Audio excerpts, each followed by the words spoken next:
हम PHET simulation के द्वारा कुछ मूलभूत पदार्थों के उपयोग से परिपथ के व्यवहार के बारे में समझने की कोशिश करेंगे। परिपथ का निर्माण। बाईं ओर रखे गए ट्रे में रखी वस्तुओं का उपयोग हम परिपथ के निर्माण के लिए करने वाले हैं। चलिए अब हम इन वस्तुओं को लाकर उनसे परिपथ का निर्माण करते हैं। जब परिपथ पूर्ण हो जाता है तब बल्ब जल उठता है। वोल्टेज में हुए बदलाव के कारण बल्ब की रोशनी में जो बदलाव आते हैं उसका निरीक्षण करें। इलेक्ट्रॉन के बहाव को ही इलेक्ट्रॉन धारा कहा जाता है। इलेक्ट्रॉन धनात्मक टर्मिनल से ऋणात्मक टर्मिनल की ओर प्रवाहित करते हैं। पारंपरिक विद्युत धारा के बर्ताव को देखकर हमेशा से यह अनुमान लगाया जाता है कि धनात्मक आवेश ही प्रवाह के लिए जिम्मेदार होता है। विद्युत धारा हमेशा धनात्मक टर्मिनल से ऋणात्मक टर्मिनल की ओर बहती है, पर जब हम परिपथ के प्रवाह को इलेक्ट्रॉन मोड में परिवर्तित करते हैं तब हम वास्तव में देख सकते हैं कि इलेक्ट्रॉन किस प्रकार प्रवाहित होते हैं। हमारे सिमुलेशन के लिए हम परंपरागत विद्युत प्रवाह का ही इस्तेमाल करने वाले हैं। इसी के अलावा हम परिपथ की कल्पना ढांचे के रूप में भी कर सकते हैं। इलेक्ट्रॉन को साधारण इलेक्ट्रॉन मोड के विपरीत दिशा में प्रवाहित होते दिखाया गया है। जैसे जैसे हम बैटरी के वोल्टेज को बढ़ाएंगे हमारा बल्ब अधिक तीव्रता से जल उठेगा। हम परिपथ में इससे अधिक घटकों का भी इस्तेमाल कर सकते हैं। चलिए परिपथ में स्विच जोड़ते हैं जिसके सहारे हम कुछ पल के लिए विद्युत प्रवाह को रोक सकते हैं। अब हम परिपथ में पेपर क्लिप जोड़ते हैं जो एक सुचालक है। चलिए अब परिपथ में रबर लगाते हैं जिससे विद्युत प्रवाह रुक जाएगा। रबर एक कुचालक है। इस प्रकार परिपथ में अन्य घटकों को भी जोड़ते रहें और यह जानने की कोशिश करें कि क्या वे सुचालक है या कुचालक। धातुओं का प्रतिरोध। इलेक्ट्रॉन जब परिपथ से गुजरते हैं तब वे प्रतिरोध का सामना करते हैं। प्रतिरोध का अर्थ होता है आवेश के प्रवाह में रुकावट। दो टर्मिनल के बीच जो विभवांतर होता है वो आवेश के संचार को प्रोत्साहन देने का कार्य करता है, जबकि प्रतिरोध उस प्रवाह को रोकने का काम करते हैं।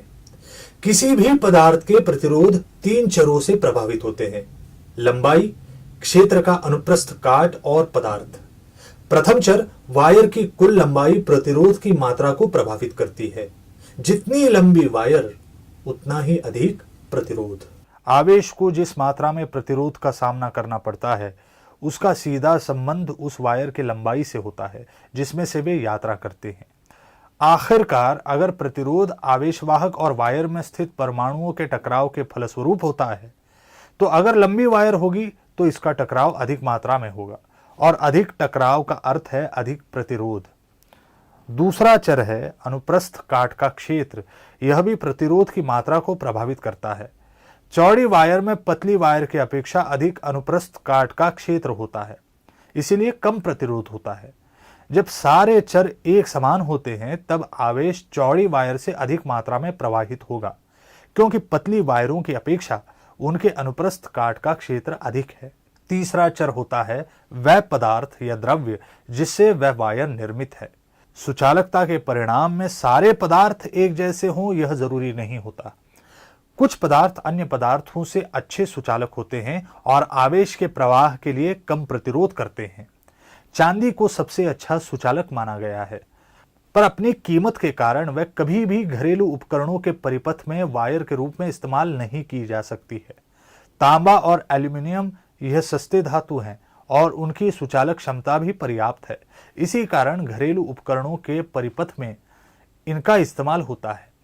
किसी भी पदार्थ की सुचालक क्षमता को उसकी प्रतिरोधकता के आधार पर सूचित किया जाता है। पदार्थ की प्रतिरोधकता उस पदार्थ की इलेक्ट्रॉनिक संरचना और उसके तापमान पर निर्भर करता है। इस आरेख में हम विविध पदार्थों का 20 डिग्री सेल्सियस तापमान पर प्रतिरोधक मूल्य देख सकते हैं। इस आरेख के अनुसार चांदी धातु में सबसे कम प्रतिरोधकता होती है और निक्रोम में सबसे अधिक प्रतिरोधकता होती है। प्रतिरोधकता एक संख्यात्मक परिणाम है जिसका मापन और प्रस्तुतिकरण गणितीय पद्धति से किया जा सकता है। प्रतिरोध की मानक मापन की इकाई ओहम है, जिसे ग्रीक अक्षर ओमेगा द्वारा दर्शाया जाता है। इस समीकरण के अनुसार किसी भी वायर का प्रतिरोध उस वायर की लंबाई के साथ सानुपात में होता है और वायर के अनुप्रस्थ काट के क्षेत्र के साथ व्युत्क्रमानुपाती होता है। अगर हम सुचालक की लंबाई और उसका क्षेत्र स्थिर रखें तो सुचालक का प्रतिरोध प्रतिरोधकता के सानुपात में होता है।